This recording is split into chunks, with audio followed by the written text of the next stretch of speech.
Hello. Hello. Radhe Radhe दोस्तों, कैसे हैं आप लोग। स्वागत है हमारे चैनल एसएस ग्रो एजुकेशन में। तो चलिए आज हम एनसीईआरटी नहीं सॉरी एनसीईआरटी नहीं पीवाईक्यू प्रैक्टिस सीरीज 27 ले आए हैं। कल जो करवाया था अब उसके आगे के सारे क्वेश्चन हैं, तो ध्यान से करिएगा। आज थोड़े से कल से ज़्यादा हैं क्वेश्चन। तो चलिए हम शुरू करते हैं। इसमें ये गलती से लिख गया है एनसीईआरटी। वैसे तो इसमें जितने मैंने करवाए हैं इसमें काफ़ी एनसीईआरटी से मिल रहे हैं, एकदम एज इट इज वैसे ही क्वेश्चन उठाए गए हैं, तो वो मैं बता दूंगी। चलिए तो हम अपने क्लास को आरंभ करते हैं बिना देरी करते हुए। माँ सरस्वती का नमन करते हुए हम अपनी क्लास को आरंभ करते हैं। पहला क्वेश्चन है, रक्त में शर्करा की समान मात्रा होती है। रक्त में शर्करा की सामान्य मात्रा होती है, कितनी होती है? 80 मिलीग्राम से प्रति 100 मिली रक्त, 80 से 120 मिलीग्राम प्रति 100 मिली रक्त, 80 से 120 मिलीग्राम प्रति 1000 मिली रक्त, या इनमें से कोई नहीं। तो कौन सा होगा? 80 से 120 मिलीग्राम प्रति 100 मिली रक्त। ठीक है, ये होगा। ये एनसीईआरटी में भी था, सेम ऐसे ही था, एज इट ऐसे क्वेश्चन उठा लिया गया है। ठीक है, ये मैंने करवाया भी था। तो चलिए नेक्स्ट क्वेश्चन है, शरीर की रोगों से संघर्ष करने की शक्ति को कहते हैं। शरीर की रोगों से संघर्ष करने की शक्ति को क्या कहते हैं? ए ऑप्शन है निसंक्रमण, बी ऑप्शन है रोग प्रतिरोधक क्षमता, सी ऑप्शन है उद्भावना अवधि, डी ऑप्शन है इनमें से कोई नहीं। तो क्या होगा? रोग प्रतिरोधक क्षमता। जो टीका वगैरह लगाते हैं क्या है? रोग प्रतिरोधक क्षमता ही तो है। ठीक है, चलिए नेक्स्ट क्वेश्चन है, हाइजीन शब्द हाइजिया से लिया गया है, जिसका अर्थ है। हाइजीन शब्द हाइजिया से लिया गया है, जिसका अर्थ क्या है, ये बताना है। ए ऑप्शन है ग्रीक देवी का नाम है, बी ऑप्शन है व्यक्ति का नाम है, सी ऑप्शन है स्थान का नाम है, डी ऑप्शन है इनमें से कोई नहीं। तो क्या है? हाइजिया। हाइजिया ग्रीक की देवी का नाम था। ठीक है, ग्रीक की देवी का नाम क्या था? हाइजिया था, जिसका अर्थ होता है स्वच्छता, स्वास्थ्य एवं स्वच्छता। मतलब हाइजिया का मेन अर्थ क्या होता है? हाइजिया तो ग्रीक की देवी का नाम था, हाइजिया का क्या अर्थ होता है? कहते नहीं हाइजीन, हाइजिया। तो हाइजीन से क्या संबंध है? ये एक ग्रीक भाषा से लिया गया है। ग्रीक देखिए, इसमें ग्रीक खुद ही आ रहा है, ग्रीक की देवी का नाम है, तो ग्रीक भाषा से लिया गया है हाइजीन, हाइजिया शब्द जिससे आया है। ठीक है, तो इसका मतलब है स्वास्थ्य स्वास्थ्य एवं स्वच्छता। ठीक है, स्वच्छता, अच्छा है। चलिए नेक्स्ट क्वेश्चन है, पार्श्वीकरण किसके संरक्षण की विधि है? पार्श्वीकरण किसके संरक्षण की विधि है? ए ऑप्शन है पनीर, बी ऑप्शन है पेय पदार्थ, सी ऑप्शन है सब्जी, डी ऑप्शन है दूध। तो पाश्चीकरण प्रक्रिया किसमें किया जाता है? दूध में। दूध को पहले गर्म किया जाता है, दूध को 100 डिग्री सेल्सियस से कम ताप में गर्म किया जाता है। ठीक है, फिर इसको गर्म करके फिर ठंडा करते हैं, ठंडा करके तब इसको जो है पैकेजिंग की जाती है, संरक्षित किया जाता है। ठीक है, फिर दूध को संरक्षित करने, जो पैकेट वाला दूध मिलता है क्या है, उसको गर्म करके ठंडा करके ही तो उसको पैकेज किया जाता है। उसको सूक्ष्म जो जीवाणु होते हैं ना, उनको उससे मतलब उनको उससे गर्म करते हैं तो वो मर जाते हैं, जिससे सुरक्षित हो जाता है। ठीक है, चलिए नेक्स्ट क्वेश्चन है, शिक्षित करके व्यक्ति की मनोवृत्ति, दृष्टिकोण एवं व्यवहार में परिवर्तन लाना डैश डैश का आधारभूत दर्शन है। शिक्षित करके व्यक्ति की मनोवृत्ति, दृष्टिकोण, व्यवहार में परिवर्तन लाना डैश डैश का आधारभूत दर्शन है। क्या दर्शन है? ए ऑप्शन है शिक्षा, बी ऑप्शन है प्रसार शिक्षा, सी ऑप्शन है शिक्षण, और डी ऑप्शन अनौपचारिक शिक्षा। तो क्या क्या होगा इसमें? प्रसार शिक्षा। प्रसार शिक्षा के माध्यम, मतलब एक आधारभूत इसका वही है, मेन बेस है कि प्रसार शिक्षा के द्वारा लोगों में मनोवृत्ति, दृष्टिकोण और व्यवहार में परिवर्तन लाना है, ताकि लोग व्यवहारिक, क्या है प्रसार शिक्षा, एक व्यवहारिक शिक्षा ही तो है ना। चलिए नेक्स्ट क्वेश्चन है, स्काउरिंग का प्रयोग होता है। स्काउरिंग का प्रयोग कहाँ पे होता है? ए ऑप्शन है ऊन में, बी ऑप्शन है रेशम में, और सी ऑप्शन है रेयन में, डी ऑप्शन है नायलॉन में। तो स्काउरिंग प्रक्रिया किसमें की जाती है? ऊन में। ठीक है, ऊन में। स्काउरिंग किसे कहते हैं? जो भेड़ से बाल काटते हैं, एक तरह से जो काट के निकालते हैं ना, अलग करते हैं, तो उसे क्या कहते हैं? स्काउरिंग। स्काउरिंग नाम कहते हैं। ठीक है, इसीलिए ऊन में होती है ये प्रक्रिया। चलिए नेक्स्ट, पोषण आहार विज्ञान के जनक कौन है? पोषण आहार विज्ञान के जनक कौन है? ए ऑप्शन है लेवाइजर, बी ऑप्शन है पेंटोफर, और सी ऑप्शन है अतवाटर, डी ऑप्शन है वोइट। तो इसमें क्या होगा? लेवाइजर। जो विश्व स्तर के हैं पोषण विज्ञान के जनक एंटोनी लेवाइजर हैं। इनका नाम, पूरा नाम क्या है? एंटोनी लेवाइजर। ठीक है, एंटोनी लेवाइजर। और भारत के कौन है?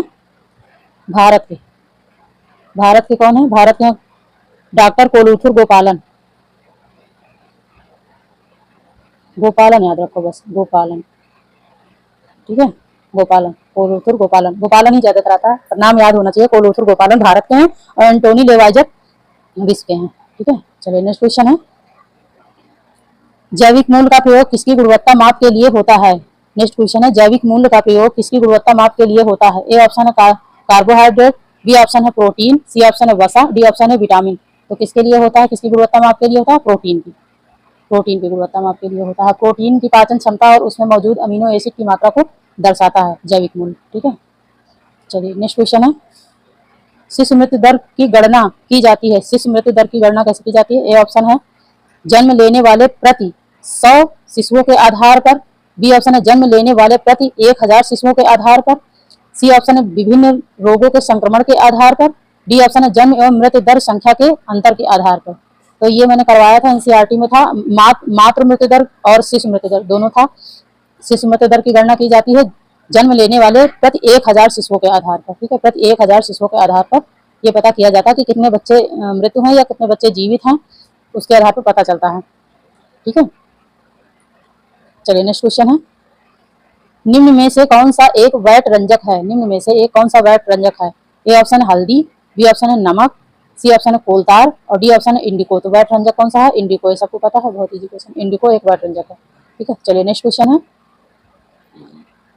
ग्रामीण स्वास्थ्य योजना का शुभारंभ किस वर्ष में किया गया था? ग्रामीण स्वास्थ्य योजना का शुभारंभ किस वर्ष किया गया था? 1970 में, बी ऑप्शन है 1980 में, सी ऑप्शन 1977 में, डी ऑप्शन है सन 2000 में।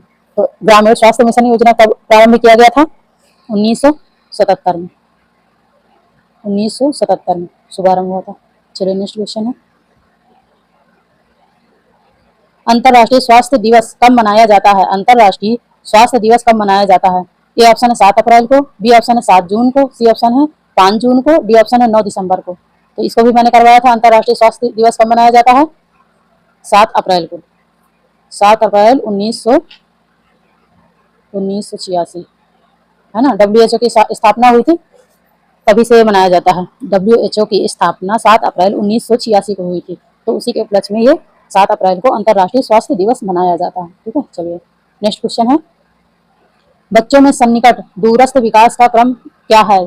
बच्चों में सन्निकट दूरस्थ विकास का क्रम क्या है? ए ऑप्शन है सिर से पैर की ओर है, बी ऑप्शन है सिर से हृदय की ओर है, सी ऑप्शन केंद्र से परिधि की ओर है, डी ऑप्शन है छाती से पैर की ओर है। कोई भी इसमें जो है सिर से हृदय की ओर कोई विकास नहीं होता है ना, तो इसमें कौन सा है? केंद्र से परिधि की ओर, ठीक है, केंद्र से परिधि की ओर। सफाइलोकार्बन और प्रॉक्सिमोड डिजिटल। चलिए नेक्स्ट क्वेश्चन है, ICMR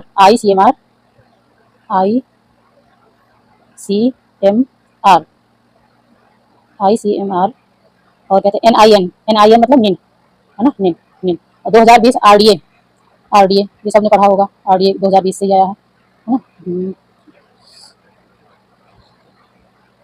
RDA के अनुसार सामान्य आधारी चयापचय दर पर संदर्भित भारतीय महिला एवं पुरुष का वजन निश्चित हुआ है। मतलब महिला और पुरुष का वजन कितना होना चाहिए, एक सामान्य महिला और सामान्य पुरुष का वजन कितना होना चाहिए आमतौर पर।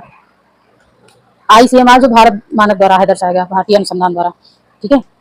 चलिए RDA तो इंटरनेशनल स्तर का है, तो इसमें सारा मिला के ये मतलब बताया गया कि एक भारतीय पुरुष और महिला का वजन कितना होना चाहिए। ए ऑप्शन है 60 किलोग्राम पुरुष और 50 किलोग्राम महिला, बी ऑप्शन है 65 किलोग्राम पुरुष और 55 किलोग्राम महिला, सी ऑप्शन है 49 किलोग्राम पुरुष और 45 किलोग्राम महिला, डी ऑप्शन है 62 किलोग्राम पुरुष और 52 किलोग्राम महिला। तो कितना हुआ है इसमें? हुआ 65 किलोग्राम पुरुष और 55 किलोग्राम महिला। एक सामान्य पुरुष और महिला का वजन कितना होना चाहिए? 65 पुरुष का होना चाहिए, 65 से ज्यादा नहीं होना चाहिए, और 55 महिला का होना चाहिए, ना 55 से कम होना चाहिए ना ज्यादा होना चाहिए। पहले कितना था? पहले 60 और 50 ही था महिला और पुरुष का। चलिए नेक्स्ट क्वेश्चन है, जठर रस में पाया जाने वाला एंजाइम है। जठर रस में पाया जाने वाला एंजाइम है। ए ऑप्शन है हिमाइलेज, बी ऑप्शन है पेप्सिन, सी ऑप्शन है लाइपेज, डी ऑप्शन है ट्रिप्सिन। तो कौन सा पाया जाता है? पेप्सिन। पेप्सिन एंजाइम पाया जाता है जठर रस में, है ना, जो प्रोटीन को पचाता है, पेप्टाइड और अमीनो एसिड में तोड़ देता है ना, प्रोटीन को पचाने का काम करता है। प्रोटीन को पाचन पाचन, है ना, पेप्टाइड और अमीनो एसिड में तोड़ देता है, तब ये छोटी आंत में जाके अवशोषित होता है। चलिए नेक्स्ट क्वेश्चन है, हेपेटाइटिस किसके द्वारा फैलता है? हेपेटाइटिस देखो हिंदी में लिखा है यकृत शोथ, जिसको अभी हेपेटाइटिस ना होता तो यकृत शोथ समझ में ही कम आता। किसके द्वारा फैलता है? ए ऑप्शन है विषाणु, बी ऑप्शन है जीवाणु, सी ऑप्शन है फफूंद, डी ऑप्शन है शैवाल। तो किसके द्वारा फैलता है? विषाणु के द्वारा, है ना, विषाणु के द्वारा। वायरस क्या है? एक वायरस है ना, वायरस है। चलिए नेक्स्ट क्वेश्चन है, भूलने की अचेतन प्रक्रिया है, भूलने की अचेतन प्रक्रिया क्या है?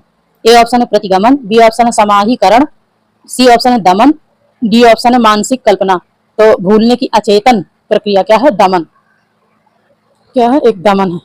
अच्छा ये किसने दिया है अचेतन प्रक्रिया का? ये जो है किसने दिया है? इसको दिया है सिगमंड फ्रायड ने, मनोविश्लेषणात्मक क्षेत्र में सिगमंड फ्रायड ने दिया है ना, सिगमंड फ्रायड ने दिया है, सिगमंड फ्रायड। ठीक है, चलिए नेक्स्ट क्वेश्चन है, किस आयु में बालक प्रयत्न एवं भूल द्वारा सीखता है? किस आयु में बालक प्रयत्न एवं भूल द्वारा सीखता है? ए ऑप्शन है 0 से 2 वर्ष में, बी ऑप्शन है 2 से 6 वर्ष में, सी ऑप्शन है 6 से 9 वर्ष में, डी ऑप्शन है 9 से 12 वर्ष में। तो प्रयत्न और भूल के द्वारा बच्चा कब सीखता है? 0 से 2 वर्ष में। जब बच्चा 2 वर्ष तक रहता है क्या करता है? गलतियां करता है, फिर गलतियां करके फिर उसको सही करता है ना, प्रयत्न एवं भूल, दोबारा फिर प्रयास करता है। चलिए नेक्स्ट क्वेश्चन है, विरासत में मिली हुई आय है, विरासत में मिली हुई आय है। ए ऑप्शन है नियमित आय, बी ऑप्शन अनियमित आय, सी ऑप्शन है प्रत्यक्ष आय, डी ऑप्शन अप्रत्यक्ष आय। तो विरासत में मिली हुई आय कैसी आय है? एक अप्रत्यक्ष आय है। जैसे इसमें क्या क्या आता है? इसमें आते हैं प्रॉपर्टी, है ना, प्रॉपर्टी, घर, घर हो गया, मकान हो गया, वही बात हो गई। और क्या हो गया? व्यवसाय, जमीन, है ना, व्यवसाय, व्यवसाय, जमीन, ये सब क्या है? ये सब पूर्वजों के द्वारा जो मिलते हैं उनके गुजर जाने के बाद, तो वही तो है विरासत में मिली हुई आय, अप्रत्यक्ष आय, है ना। चलिए नेक्स्ट क्वेश्चन है, यूनिसेफ की स्थापना कब हुई? इसको भी मैंने करवाया था। यूनिसेफ, ये प्रत्यक्ष अप्रत्यक्ष वाला आय भी है, ये भी चैप्टर, ये सारे मैंने करवाए हुए थे। इसमें एक हेपेटाइटिस वाला नहीं था और पेप्सिन एंजाइम, यही दो नहीं थे, नहीं, हेपेटाइटिस भी करवाया था। हेपेटाइटिस का जो टीका लगता है, hepatitis 1, hepatitis B, hepatitis C, है ना, ये टीका लगता है ना, ये भी करवाया था। टीके वाले एक चैप्टर मैंने एक लिया था, क्लास 15 क्वेश्चन उसमें थे, सारे उसमें मैंने करवाया था, टीके से ही संबंधित थे। हर तरह के बीमारियों से जो टीके लगते हैं, उनके वायरस और उनके जीवाणुओं के नाम, वायरस के नाम मतलब, और किसके द्वारा फैलता है, वो सारी चीजें मैंने करवाई थी। तो ये भी था एनसीईआरटी के, सारे एनसीईआरटी में देखो सारी चीजें मिलती है। हमने कहा था आपसे कि एक समझने का तरीका होता है, बाकी उसमें सारे हैं, सारे फंसे हैं। चलिए यूनिसेफ की स्थापना कब हुई है? यूनिसेफ की स्थापना कब हुई है? कब हुई है? ए ऑप्शन है 1945 में, बी ऑप्शन 1946 में, सी ऑप्शन 1947 में, डी ऑप्शन 1948 में। तो यूनिसेफ की स्थापना कब हुई थी? 1946 में, है ना, यूनिसेफ। चलिए नेक्स्ट क्वेश्चन है, प्रथम गृह विज्ञान महाविद्यालय की स्थापना किस राज्य में हुई है? ये मैंने पहले ही क्लास में शायद करवाया था, या दूसरे क्लास में, एनसीईआरटी की पहली या दूसरी क्लास में मैंने ये बताया था, गृह विज्ञान महाविद्यालय की स्थापना किस राज्य में हुई और किसके द्वारा करवाया गया है ना, सरोजनी नायडू, लेडी इवरिंग।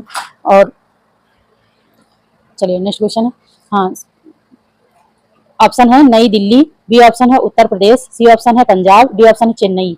तो गृह विज्ञान महाविद्यालय की स्थापना किस राज्य में हुई है? नई दिल्ली में, लेडी इवरिंग की वजह से ना, लेडी इवरिंग जो थी, लेडी इवरिंग की एक महारानी थी, उन्हीं के नाम पर विद्यालय पड़ा है, इसका नाम लेडी इवरिंग कॉलेज। चलिए नेक्स्ट क्वेश्चन है, जापानी पुष्प सज्जा में 100 इंगित करता है, जापानी पुष्प सज्जा में 100 इंगित करता है। ए ऑप्शन है स्वर्ग को, बी ऑप्शन है पृथ्वी को, सी ऑप्शन है मनुष्य को, डी ऑप्शन है उपरोक्त में से कोई नहीं। तो 100, अभी इसको मैंने हाल ही में करवाया था, 100 सिन हाई की, है ना, जापानी पुष्प सज्जा, जिसका नाम क्या है? इकेबाना, है ना, इकेबाना। एक 100 सिन हाई की क्या है? मतलब एक पुष्प सज्जा को सजाने का एक तरीका है जो 100 सिन हाई की होती है। जैसे ये गमला है, गमले के ये मतलब पौधा है, तो एक ऐसे है, एक ऐसे है, और ये ऊपर, ऊपर को जो सबसे ऊपर को जा रही है वो क्या है? स्वर्ग को दर्शाती है, स्वर्ग को, है ना, ये स्वर्ग को, ये स्वर्ग को दर्शाती है, ऊपर वाला, जिसे सिन कहते हैं। इसे क्या कहते हैं? सिन, सिन जो है, सिन जो स्वर्ग को दर्शाती है उसे सिन कहते हैं। और जो ये बीच वाली है ना, ये इधर हो गई है, थोड़ा दिखा समझ में कम आ रहा होगा, ये मनुष्य को दर्शाती है, जो मध्य वाला होता है टहनी, मध्य वाला मनुष्य को दर्शाता है। ठीक है, मध्य वाला ये मनुष्य को दर्शाता है। इसको सो कहते हैं। क्या कहते हैं? सो। इसमें लिखा हुआ है सो। और छोटी जो होती है हाई की, ये वाली, ये हाई की है। ठीक है, ये हाई की जो है पृथ्वी को दर्शाती है, पृथ्वी को। ठीक है, ये पृथ्वी को दर्शाती है। तो इसमें क्या होगा? सो इंगित किसको करता है? मनुष्य को, है ना, मनुष्य को करता है, ये मनुष्य। ठीक है, चलिए समझ में आ गया होगा। नेक्स्ट क्वेश्चन है, कार्य सरलीकरण की औपचारिक तकनीक है। कार्य सरलीकरण की औपचारिक तकनीक क्या है? ए ऑप्शन है प्रोसेस चार्ट, बी ऑप्शन है साइक्लोग्राफ, सी ऑप्शन है ऑपरेशन चार्ट, डी ऑप्शन है पाथवे चार्ट। तो कार्य सरलीकरण की तकनीक कौन सी तकनीक है? साइक्लोग्राफ, साइक्लोग्राफ। ठीक है, ये ग्राफ के बारे में भी मैंने बताया था, ग्राफ चार्ट कैसे दर्शाते हैं, है ना। चलिए नेक्स्ट क्वेश्चन, वृद्धि शरीर में किस प्रकार की परिवर्तनों को दर्शाती है? वृद्धि शरीर में किस प्रकार के परिवर्तनों को दर्शाती है? मतलब ये बताना है गुणात्मक, मात्रात्मक है या गुणात्मक है, ये बताना है। चलिए, ऑप्शन है गुणात्मक, बी ऑप्शन है मात्रात्मक, सी ऑप्शन है ए और बी दोनों, इनमें से कोई नहीं, डी ऑप्शन है इनमें से कोई नहीं। तो इसमें क्या है? वृद्धि शरीर के किस प्रकार दर्शाती है? तो मात्रात्मक, है ना, मात्रात्मक, क्योंकि वृद्धि दिखाई देती है, विकास तो नहीं दिखाई देती है। वृद्धि और विकास, देखो विकास क्या है? विकास जो है गुणात्मक होता है, विकास जो है गुणात्मक होता है, लेकिन वृद्धि क्या होता है? मात्रात्मक होता है। मतलब एक मेजर किया जा सकता है, नापा जा सकता है ना मात्रा में, जैसे फीता या इंची टेप से हम नाप सकते हैं, मेजर कर सकते हैं, वो क्या है? उसे मात्रात्मक कहते हैं। देख सकते हैं बढ़ते हुए व्यक्ति को। चलिए नेक्स्ट क्वेश्चन है, बाकी ज़्यादा समझाएंगे तो बहुत लंबी क्लास हो जाती है। अब होल्टरी का प्रयोग किया जाता है। अपहोल्टरी का प्रयोग किया जाता है। ए ऑप्शन है फर्श पर बिछाने के लिए, बी ऑप्शन फर्नीचर को ढकने के लिए, सी ऑप्शन है पलंग पर बिछाने के लिए, डी ऑप्शन उपयुक्त सभी। तो नहीं, उपयुक्त सभी तो नहीं होगा, इसमें क्या होगा? फर्नीचर को ढकने के लिए। ठीक है, फर्नीचर, अपहोल्टरी एक तरह से वो नहीं है कि दरी कालीन है समझ लो कि बिछा दिया फर्नीचर पे ढकने के लिए। अपहोल्टरी एक वो है जो कवर है, जो फर्नीचर को ढकती है, जैसे जो सोफे हैं या फर्नीचर में जो ऊपरी कवर नहीं लगे होते, जिससे जिससे सिला हुआ होता है, जैसे गद्दा हो गया, कालीन हो गया, जो उसके ऊपर जो कवर टाइप में, जो कपड़ा टाइप में लगा होता है, जैसे सिला होता है, जो कवर एक तरह से वो ढका ही तो है उससे, वरना उसके वो जो है फॉर्म अलग हो जाए, है ना। फर्नीचर उसके सोफे के जो है वो गद्दे जो बाहर बाहर दिखे, तो उससे एक कपड़े से वो ढका हुआ, सिला हुआ अच्छे से बंद है, तो उसी को कहते हैं फर्नीचर को ढकने के लिए होता है अपहोल्टरी। उसको क्या बोलते हैं? अपहोल्टरी बोलते हैं। ठीक है, चलिए नेक्स्ट क्वेश्चन है, अल्पना कहाँ से है? अल्पना कहाँ से है? ए ऑप्शन है बंगाल से, बी ऑप्शन है उत्तर प्रदेश से, सी ऑप्शन है राजस्थान से, और डी ऑप्शन है बिहार से। सबको पता है अल्पना कहाँ का है? बंगाल का। अल्पना कहाँ का है? बंगाल का। जैसे दरवाजे पे सजाते नहीं है, मतलब वो पोछा, जैसे पोछा कच्चे वहाँ लोग मिट्टी से पोतते हैं, लीप देते हैं, वो से लीपना नहीं कहते, लीप देते हैं, तो उसमें फिर एक रंगोली बनाई जाती है, ऐसे ऐसे करके, कैसे भी करके उसमें रंगोली बना दिया, तो उसको अल्पना कहते हैं। अल्पना इसलिए कहते हैं क्योंकि वो चावल के उससे बनाई जाती है, जैसे चावल होता है उसको पीस के और सफ़ेद सफ़ेद होता है नहीं, फिर उससे जो है रंगोली या डिजाइन तैयार किया जाता है जमीन में, वो है अल्पना। बड़ा सुंदर लगता है, चावल एकदम सफ़ेद सफ़ेद होता है, सुंदर सुंदर उसमें फूल और वो बनते हैं, जो भी डिजाइन बनाते हैं, अच्छा लगता है। चलो नेक्स्ट क्वेश्चन है, परिधानों में राफल्ड कॉलर प्रायः किस आकार के गले में लगाया जाता है? राफल्ड कॉलर प्रायः किस आकार के गले में लगाया जाता है?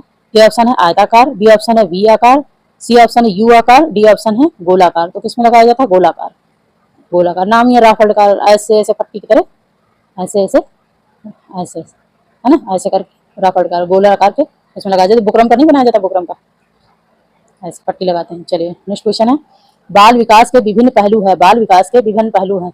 ए ऑप्शन शारीरिक विकास, बी ऑप्शन गत्यात्मक विकास, सी ऑप्शन भाषा विकास, डी ऑप्शन उपयुक्त सभी। तो बाल विकास के ये सारे पहलू आते हैं, है ना, सारे पहलू आते हैं, ये सारे बाल विकास में आते हैं, शारीरिक, गत्यात्मक और भाषा विकास सभी आते हैं। चलिए नेक्स्ट क्वेश्चन है, जायगोट किससे संबंधित है? किसे कहते हैं? जायगोट किसे कहते हैं? ए ऑप्शन है शुक्राणु, बी ऑप्शन है अंडाणु, सी ऑप्शन है नया कोष, डी ऑप्शन है क्रोमोजोम्स। तो जायगोट क्या है? जायगोट एक नया कोष है ना, जो जो है अंडाणु और शुक्राणु के मिलने से जो निषेचन क्रिया होती है, निषेचन क्रिया द्वारा जो नया कोष बनता है, नए कोष का निर्माण होता है, तो उसे क्या कहते हैं? जायगोट, है ना, जायगोट। चलिए नेक्स्ट क्वेश्चन, प्रोटीन में नाइट्रोजन का प्रतिशत होता है। प्रोटीन में नाइट्रोजन का प्रतिशत कितना होता है? ए ऑप्शन है 16%, बी ऑप्शन है 15%, सी ऑप्शन है 14%, डी ऑप्शन है 17%। प्रोटीन कितने प्रतिशत पाया जाता है? ए ऑप्शन है 16%, बी ऑप्शन है 15%, सी ऑप्शन है 14%, डी ऑप्शन है 17%। तो प्रोटीन के अमाउंट, प्रोटीन में जो है नाइट्रोजन जो है अच्छे खासे मात्रा में पाया जाता है। कितना? 16%। 16% नाइट्रोजन जो है प्रोटीन में पाया जाता है। देखो प्रोटीन क्या है? एक अमीनो एसिड की लंबी श्रृंखला है ना, अमीनो एसिड की अमीनो एसिड की अमीनो एसिड की एक लंबी श्रृंखला की बना होता है। तो उसमें कई सारे ये पाए जाते हैं ना, जैसे क्या कहते हैं, जिनमें हाइड्रोजन हो गया, हाइड्रोजन के अणु हो गए, ऑक्सीजन हो गया, प्लस ऑक्सीजन हो गया, प्लस क्या कहते हैं, कार्बन हो गया, प्लस नाइट्रोजन हो गया, है ना। और क्या होता है? सल्फर भी होता है। ठीक है, इन सबके मिलने से अमीनो एसिड जो बनता है, ये है श्रृंखला, अमीनो एसिड की श्रृंखला। ये इन सब चीजों के मिलके बनता है। ठीक है, hydrogen, oxygen, carbon, nitrogen, sulphur. तो इसमें जो नाइट्रोजन पाया जाता है, नाइट्रोजन 16% पाया जाता है ना, 16% नाइट्रोजन पाया जाता है। तो कितने आपके सही हुए, कितने गलत हुए, ये आप कमेंट करके बताना, और क्वेश्चन मेरे कैसे लगे ये भी बताना। और चलिए, तैयारी आपकी अच्छी चल रही होगी मेरी उम्मीद से, क्योंकि एग्जाम अब बिल्कुल पास में ही है, डेट नहीं टली हुई है। लोग कहते हैं डेट टल गई, पर टली नहीं हुई है। ऐसे ही अफवाह है जो आप न्यूज में देख रहे हैं रोज की आगे बढ़ गई डेट। अभी तो ऐसा कुछ ऑफिशियल नोटिस नहीं आया है मेरे ख्याल से, अभी डेट वही है। तो चलिए, मिलते हैं नेक्स्ट क्लास में, और अब तक के लिए यहीं तक। और पहली बार आए हैं अगर क्लास में, तो लाइक सब्सक्राइब कमेंट जरूर करें, बेल आइकन दबा लें, ताकि हर आने वाली वीडियो आपको पहले मिले। ठीक है, thank you for watching this video, thank you so much.